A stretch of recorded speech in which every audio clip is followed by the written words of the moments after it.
Oliani oyo Kakumba John Paul oyo Taufiki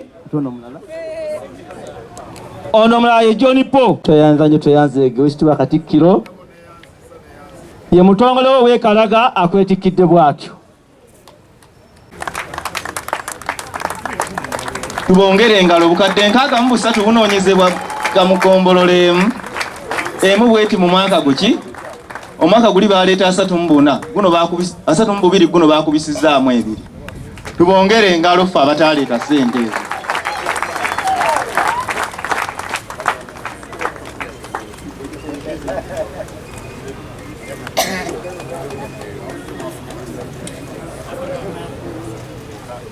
Kama wange ebirabo ebirala bye yawangula tujja bimukwasa nga tukwasa abawanguzi abalala omuli n'ekitongole kino ekyabakyala ekyebusire ekyasinga mu bitongole by'abakyala byo. Omukono naawe nga sebo engoma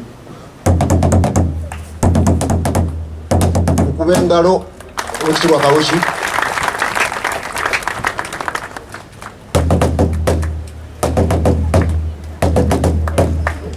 Okinono n'engoma ebyo byonna atongoza oluwalo luno bigambo biri byatugambye ng'afundikira obubaka bwe.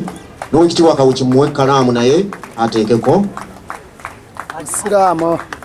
Lwaleero 28 mwezi ogwokubiri mwaka 2023 yanza tweyanzeege wekitiibwa Kawoki teekako wekola nenfundikira wano wansawo wa majestic yawo Katikkiro yetegereza oba ddala osaana ssaza obadde pulwalakira otyo ensonga yennyininyini tuddemu tutereeze. Download the app on App Store or Google Play Store now. Vision Digital Experience, the future of media.